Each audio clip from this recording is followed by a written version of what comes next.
Hello dear student, welcome to আরবি academy. আরবি একাডেমির পক্ষ থেকে তোমাদের সবাইকে স্বাগত। তো আজকে আমি আলোচনা করব 2024 সালে 28শে অক্টোবর ফার্স্ট শিফটে এমটিএস পরীক্ষায় যে কোশ্চেনগুলো এসেছিলো তার জিকেজিএস পোর্শন থেকে যে কোশ্চেনগুলো এসেছিলো সেগুলো নিয়ে আলোচনা করব। তো এতে টোটাল 25টি কোশ্চেন আছে, যেগুলো তোমাদের আপকামিং সমস্ত এক্সাম যেমন ডাব্লিউবিপি, কেপি, ডাব্লিউবিসিএস এবং এসএসসির সমস্ত পরীক্ষার জন্য খুবই হেল্পফুল হবে। তাহলে চলো দেখে নেওয়া যাক কী কী কোশ্চেন আছে। প্রথম প্রশ্ন, 1 নম্বর প্রশ্ন, নিচের কোন খেয়াল শিল্পী পুনে বিশ্ববিদ্যালয়ের ললিত কলা কেন্দ্রের প্রতিষ্ঠাতা? কোন খেয়াল শিল্পী যিনি পুনে বিশ্ববিদ্যালয়ের ললিত কলা কেন্দ্রের প্রতিষ্ঠাতা?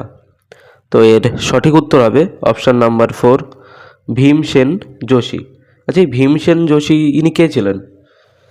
তো ভীমসেন যোশী ছিলেন একজন বিখ্যাত হিন্দুস্তানি শাস্ত্রীয় কণ্ঠশিল্পী। ইনি একজন কণ্ঠশিল্পী ছিলেন এবং তিনি 1922 সালের 4 ফেব্রুয়ারি কর্ণাটকের গাদাগে জন্মগ্রহণ করেন। তো কোথায় জন্মগ্রহণ করেন? কর্ণাটকের গাদাগে। তো যাই হোক, ইনি আবার মারা যান এই 2011 সালে। যাই হোক, তো এই যে ভীমসেন যোশী, ইনি পদ্মশ্রী পুরস্কার পান 1972 সালে, পদ্মভূষণ পুরস্কার পান 1985 সালে এবং পদ্মবিভূষণ 1999, ও ভারতের সবথেকে বড় যে সম্মান, মানে নাগরিক সম্মান সেটা হচ্ছে ভারতরত্ন, বেসামরিক সম্মান যেটা ভারতরত্ন, এটা পান 2009 সালে। তো যোশী এগুলো ছাড়াও আরও অনেক পুরস্কার পান। তো মোটামুটি কলার দিক থেকে বা অন্যান্য সমস্ত পুরস্কারের দিক থেকে ভীমসেন যোশী সব মিলিয়ে মোটামুটি 8-9টা পুরস্কার তো পেয়েইছেন। যাই হোক, পরের প্রশ্ন, ত্রয়োদশ শতাব্দীতে নির্মিত ভারতের সবচেয়ে উঁচু টাওয়ার, যেটি লাল এবং বাফ বেলে পাথর দিয়ে তৈরি, সেটির নাম কি? তো ত্রয়োদশ শতাব্দীতে যেটি তৈরি হয়েছিল এবং বেলে পাথর দিয়েই তৈরি হয়েছিল, বাফ হচ্ছে বেলে পাথরের একটা ভাগ, মানে যেটা খুব সহজে ক্ষয় হয় না, এরকম একটা বেলে পাথর। তো সঠিক উত্তর হবে অপশান নাম্বার 1, কুতুব মিনার। আর এই কুতুব মিনার এটা দিল্লিতে অবস্থিত। এটি তৈরি করেন কুতুবউদ্দিন আইবক। কুতুবউদ্দিন আইবক তৈরি করেছিলেন ঠিকই, মানে উনি তৈরির কাজ শুরু করেছিলেন, আর এই কুতুব মিনার এটি শেষ করেন ইলতুৎমিশ। পরের প্রশ্ন, নিচের মধ্যে কে মৌর্য ভারতে তার ভ্রমণ ও অভিজ্ঞতার ভিত্তিতে ইন্ডিকা নামে একটি বই লিখেছেন? তো ইন্ডিকা বইটি লিখেছিলেন এই মেগাস্তিনিস। তো মেগাস্তিনিস ইন্ডিকা বইটি লেখেন। আচ্ছা, এই মেগাস্তিনিস ইনি কার সময় ভারতে আসেন? তো মেগাস্তিনিস ভারতে আসেন চন্দ্রগুপ্ত মৌর্য।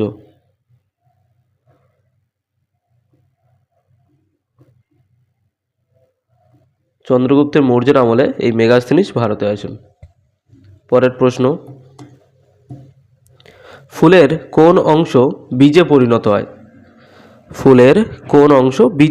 হয়? তো সঠিক উত্তর হবে অপশান নাম্বার 3, ডিম্বাশয়। তো এখানে আমি একটা ফটো অ্যাড করেছি। এখানে ডিম্বাশয়টি হলো এই যেটা দেখা যাচ্ছে, এইটা হচ্ছে ডিম্বাশয়। তো ফুলের এই অংশটি, এটি হচ্ছে বীজে পরিণত হয়। পরের প্রশ্ন, 2023 সালের ডিসেম্বরে কেরালার কোন বিশিষ্ট কৃষি অর্থনীতিবিদকে Indian society of agricultural economics দ্বারা ISAE ফেলো 2023? তো যে ফেলোশিপটি দেওয়া হয় সেটি হলো ISAE, এটা একটা অ্যাওয়ার্ড। তো এই শিরোনামে ভূষিত করা হয়েছিল ডক্টর পি ইন্দিরা দেবীকে। ডক্টর পি ইন্দিরা দেবীকে 2023 সালে ISAE ফেলো অ্যাওয়ার্ডে ভূষিত করা হয়। পরের প্রশ্ন, নিম্নলিখিত কোন বছরে ভারত হকিতে অলিম্পিক স্বর্ণপদক জিততে পারেনি? তো ভারত অনেকবারই স্বর্ণপদক জিতেছে, অলিম্পিকে অনেকবারই স্বর্ণপদক জিতেছে।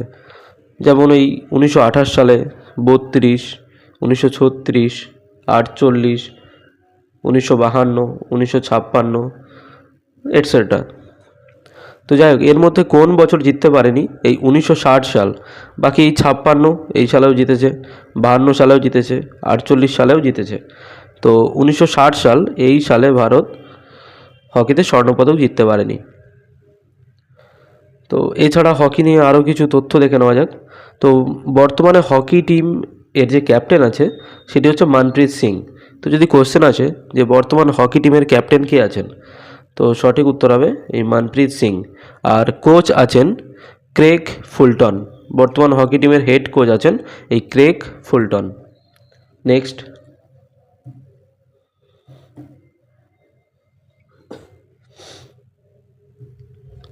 কোন সালে ভারতে প্রাথমিকভাবে ক্ষুদ্র ঋণ আন্দোলনের সূচনা হয়েছিল? তো এই ক্ষুদ্র ঋণ আন্দোলনের সূচনা হয়েছিল 1992 সালে। 1992 সালে ক্ষুদ্র ঋণ আন্দোলনের সূচনা হয়। আর এই আন্দোলনটি কে করে? The national bank for agriculture and rural development, যেটাকে আমরা শর্ট ফর্মে বলি নাবার্ড। তো নাবার্ড 1992 সালে এই ক্ষুদ্র ঋণ আন্দোলনের সূচনা করেছিল। আচ্ছা, এই নাবার্ড নাবার্ড এটি কত সালে গঠিত হয়েছিল? এটি গঠিত হয়েছিল 1982 সালে। তো এটাও কোশ্চেন আছে যে নাবার্ড কত সালে গঠিত হয়, তো তার সঠিক উত্তর হবে 1982 সাল। নেক্সট, নিচের কোন রাজ্যে ফসল কাটার উপলক্ষে জাওয়ারা জাওয়ারা এই নৃত্য পরিবেশিত হয়? তো জাওয়ারা নৃত্যটি পরিবেশিত হয় মধ্যপ্রদেশে। অপশান নাম্বার 2, মধ্যপ্রদেশে জাওয়ারা নৃত্যটি পরিবেশিত হয়। এই যে বলছে ফসল কাটার উপলক্ষে, তো কোন ফসল? জাওয়ারা নামটি থেকে বোঝা যাচ্ছে যে এই যে আমাদের জোয়ার আছে না, মানে যে ফসল জোয়ার, যে ফসলটা, এই ফসল কাটার উপলক্ষে এই জাওয়ারা নৃত্যটি পরিবেশিত হয়। নেক্সট, নিচের কোন উপন্যাসটি দক্ষিণ ভারতের একটি কাল্পনিক শহর মালগুড়ির ওপর ভিত্তি করে তৈরি? তো দক্ষিণ ভারতের একটি কাল্পনিক শহর, মানে যেটার কোনো অস্তিত্ব নেই, কিন্তু কাল্পনিক মানে ভেবে নিয়েছে, তো সেরকম একটা শহর। এবং যে উপন্যাসটি এটির ওপর ভিত্তি করে তৈরি হয়েছে সেটি হচ্ছে গাইড বা the guide. Option number A এটি সঠিক উত্তর। পরের প্রশ্ন, আচ্ছা এই মালগুড়ি এটা মানে কল্পনা করা হয়েছে, তো এটি কোথায়, মানে কোন জায়গায় কল্পনা করা হয়েছে? এটি হচ্ছে কর্ণাটক, দক্ষিণ ভারতের কর্ণাটক রাজ্যে। পরের প্রশ্ন, নিচের কোনটি মেসোজোমের কাজ নয়? মেসোজোমের কাজ নয় কোনটি? তো অপশান নাম্বার A, কোষে ডিএনএ প্রতিলিপি এবং বিতরণ গঠন করে। হ্যাঁ, এটি মেসোজোমের কাজ। গতিবিধি, আচ্ছা এটা পরে বলছি। প্লাজমা ঝিল্লি এবং এনজাইমেটিক বিষয়বস্তুর পৃষ্ঠের ক্ষেত্রফল বৃদ্ধি করে, এটিও মেসোজোমের কাজ। শ্বসন ঘটানো, হ্যাঁ শ্বসন মেসোজোমের কাজ, এটাও মেসোজোমের কাজ। তো 1, 3, 4 এগুলো হচ্ছে সব সঠিক, এগুলো হচ্ছে সব মেসোজোমের কাজ। আর এই যে গতিবিধি, এটি হচ্ছে মেসোজোমের কাজ নয়। তো আমাকে উত্তর চেয়েছে যে কোনটি মেসোজোমের কাজ নয়, তো এখানে সঠিক উত্তর হবে অপশান নাম্বার 2, গতিবিধি। পরের প্রশ্ন,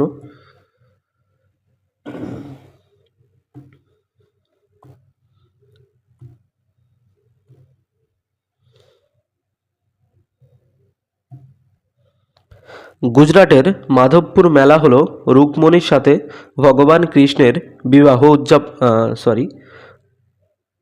গুজরাটের মাধবপুর মেলা হলো রুকমণির সাথে ভগবান কৃষ্ণের বিবাহ উদযাপনের জন্য একটি কতদিন ব্যাপী অনুষ্ঠান। তো এই যে মেলাটি হয় এটা কতদিন ব্যাপী মেলা হয়? তো সঠিক উত্তর হবে 5 দিন। এটি হয় গুজরাটের মাধবপুরে। পরের প্রশ্ন, কর্ণাটকের একজন উন্মাহাত লোকনৃত্যশিল্পী যাকে 2023 সালে পদ্মশ্রী পুরস্কারে সম্মানিত করা হয়েছিল? তো উন্মাহাত লোকনৃত্যশিল্পী যাকে 2023 সালে পদ্মশ্রী পুরস্কারে সম্মানিত করা হয় তিনি হলেন এই অপশান নাম্বার এ, রানী মাছাইয়া। রানী মাছাইয়াকে 2023 সালে পদ্মশ্রী পুরস্কারে সম্মানিত করা হয়। আচ্ছা, এই উন্মাহাত এটি কেমন লোকনৃত্য বা কোথায় হয় এটি? তো উন্মাহাত লোকনৃত্যটি কর্ণাটকের কুর্গ অঞ্চলের একটি লোকনৃত্য। আর এটি কাদের দ্বারা হয়? এটি হচ্ছে এই কোদাভা, কর্ণাটকের কোদাভা সম্প্রদায়ের একটি ঐতিহ্যবাহী নৃত্য। তো যদি কোশ্চেন আসে যে উন্মাহাত এটি কোথাকার লোকনৃত্য, অপশান হবে আনসার হবে কর্ণাটক। আর কোন সম্প্রদায়ের দ্বারা এটি পরিবেশিত হয়? এটি হচ্ছে কোদাভা।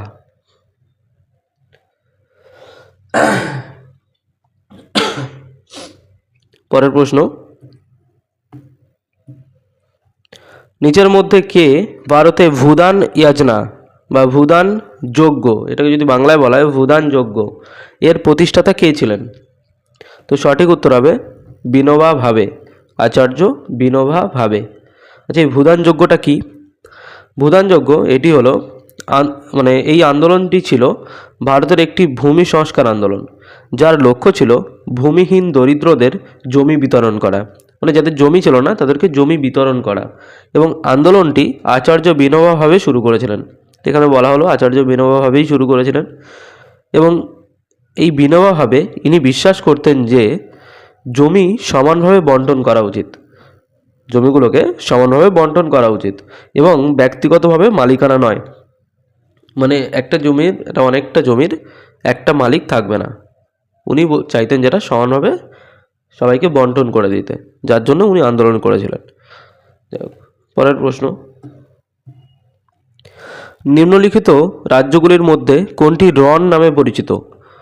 কোনটি রন নামে পরিচিত লবণের জলাভূমি দ্বারা চিহ্নিত? তো রন এটি তো মেনলি কচ্ছের রন এটাকেই বলছে। তো রন এর সঠিক উত্তর হবে অপশান নাম্বার 3, গুজরাট। তো গুজরাট রাজ্যটিকে গুজরাট রাজ্যটি রন নামে পরিচিত। আচ্ছা, রন এটি কি? রন হলো সাদা নোনতা মরুভূমির বালির জন্য বিখ্যাত, সাদা নোনতা মরুভূমির বালির জন্য বিখ্যাত এবং এটি বিশ্বের বৃহত্তম লবণাক্ত মরুভূমি হিসেবে পরিচিত। এই যে কচ্ছের রন এটি হচ্ছে বিশ্বের বৃহত্তম লবণাক্ত মরুভূমি। হিন্দিতে রন মানে হচ্ছে মরুভূমি, যা সংস্কৃত শব্দ ইরিনা থেকে এসেছে এবং যার অর্থ মরুভূমি। পরের প্রশ্ন, উগ্র জাতীয়তাবাদীদের একটি দল যেটিকে হচ্ছে গরম দল বা চরমপন্থী দল বলা হয়, তো সেই দলের নেতা কে ছিলেন? নিচে যে কজনের নাম আছে এদের মধ্যে এই চরমপন্থী দলের নেতা কে ছিলেন?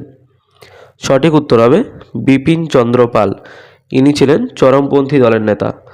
আর এই দাদাভাই নৌরোজি, সুরেন্দ্রনাথ ব্যানার্জি, গোপাল কৃষ্ণ গোখলে এরা সবাই ছিলেন হচ্ছে নরমপন্থী দলের নেতা।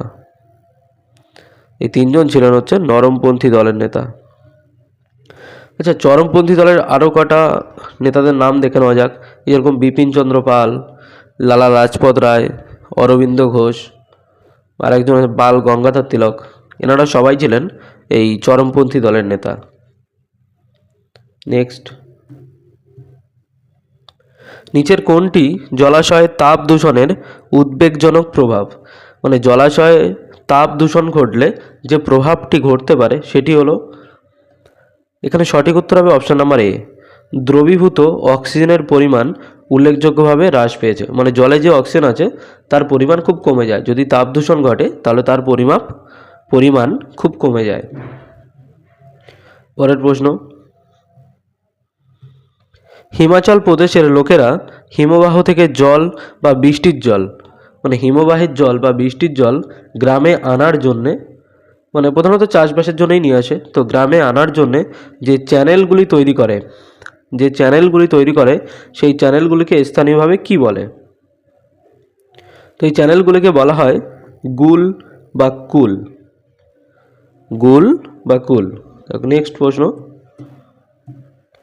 ভারতীয় সংবিধানের কোন অনুচ্ছেদে বলা আছে যে রাষ্ট্রীয় নীতির নির্দেশমূলক নীতিগুলি দেশ পরিচালনায় মৌলিক নীতি এবং এটি পালন করা রাষ্ট্রের কর্তব্য। মানে রাষ্ট্রীয় যে নীতিগুলো আছে, নির্দেশমূলক নীতিগুলো আছে, সেগুলি দেশ পরিচালনার জন্য খুবই গুরুত্বপূর্ণ বা খুবই প্রয়োজনীয় এবং এগুলো পালন করা রাষ্ট্রের কর্তব্য হবে। এটি কোন আইনে বলা আছে যে এটি পালন করা রাষ্ট্রের কর্তব্য হবে? এটি কোন ধারায় বা কোন আর্টিকেলে বলা আছে? সঠিক উত্তর হবে অপশান নাম্বার 4, 37, 37 নম্বর ধারায় এটি বলা আছে। নেক্সট, নিম্নলিখিতগুলির মধ্যে কে একটি রাজ্যের মন্ত্রী পরিষদের সভায় সভাপতিত্ব করেন? মানে কোনো রাজ্যের যে মন্ত্রী পরিষদ আছে সেই সভার যে সভাপতিত্ব করবেন তিনি কে? তো তিনি হচ্ছেন সেই রাজ্যের মুখ্যমন্ত্রী। তো এখানে সঠিক উত্তর হবে অপশান নাম্বার 1, রাজ্যের মুখ্যমন্ত্রী। নেক্সট, ভারতে 2011 সালের আদমশুমারি অনুসারে কোন মেট্রোপলিটন শহরের জনসংখ্যা সবচেয়ে বেশি? 2011 সালে যে জনসংখ্যা বা জনগণনা হয়েছিল সেই জনগণনা অনুযায়ী ভারতের কোন মেট্রোপলিটন শহরের জনসংখ্যা সবচেয়ে বেশি? তো এখানে সঠিক উত্তর হবে এই মুম্বাইয়ের জনসংখ্যা সবচেয়ে বেশি। তো আচ্ছা, এই মেট্রোপলিটন শহরটা কি? তো মেট্রোপলিটন শহর হচ্ছে এমন একটা শহর যে শহরের জনসংখ্যা 1 মিলিয়ন বা 10 লক্ষ, 1 মিলিয়ন বা 10 লক্ষের বেশি হবে, সেই শহরকেই মেট্রোপলিটন শহর হিসেবে ধরা হয়। তো ভারতে আরও কিছু মেট্রোপলিটন শহর আছে, যেমন এই কলকাতা, দিল্লি, চেন্নাই, ব্যাঙ্গালোর, হায়দ্রাবাদ, সুরাট, এগুলো হচ্ছে সব মেট্রোপলিটন শহরের নাম। পরের প্রশ্ন, নিচের কোনটি জলবিদ্যুৎ কেন্দ্র নয়? নিচে যেগুলো দেওয়া আছে এর মধ্যে কোনটি জলবিদ্যুৎ কেন্দ্র নয়? তো এই যে কপিলি হাইডেল প্রজেক্ট বা প্রকল্প, এটি জলবিদ্যুৎ একটা কেন্দ্র। ভাগরানাঙ্গাল হাইডেল প্রকল্প, এটাও জলবিদ্যুৎ প্রকল্প। দামোদর ভ্যালি হাইডেল প্রকল্প, এটাও একটা জলবিদ্যুৎ কেন্দ্র। তো এই প্রশ্নের সঠিক উত্তর হবে, তো আমাকে জিজ্ঞেস করেছে কোনটি নয়, তো এখানে সঠিক উত্তর হবে এই অপশান নাম্বার 3, সম্ভার লেক হাইডেল প্রকল্প, এটি হচ্ছে জলবিদ্যুৎ কেন্দ্র নয়। আচ্ছা, যদি কোশ্চেনটা এরকম আছে যে ভারতের প্রথম জলবিদ্যুৎ কেন্দ্র কোনটি? তো সেটি সঠিক উত্তর হবে এই সিদ্রাপং, যেটি দার্জিলিংয়ে অবস্থিত। India's first hydro electric power plant বা power station was the Sidrapong hydro electric power station in Darjeeling, যেটি দার্জিলিংয়ে অবস্থিত। তো পরিষ্কার একটা কথা যে ভারতের প্রথম জলবিদ্যুৎ কেন্দ্র কোনটি? এটি সঠিক উত্তর হবে সিদ্রাপং, যেটি দার্জিলিংয়ে অবস্থিত। আর একটা প্রশ্ন যে সবথেকে বড় হাইড্রো ইলেকট্রিক পাওয়ার প্ল্যান্ট কোনটি? ভারতের সবথেকে বড় জলবিদ্যুৎ প্রকল্প কোনটি? তো এর সঠিক উত্তর হবে কয়না হাইড্রো ইলেকট্রিক প্রজেক্ট, যার ক্ষমতা আছে মোটামুটি 1960 মেগাওয়াট। এটি হচ্ছে আমাদের দেশের সবথেকে বড় জলবিদ্যুৎ কেন্দ্র।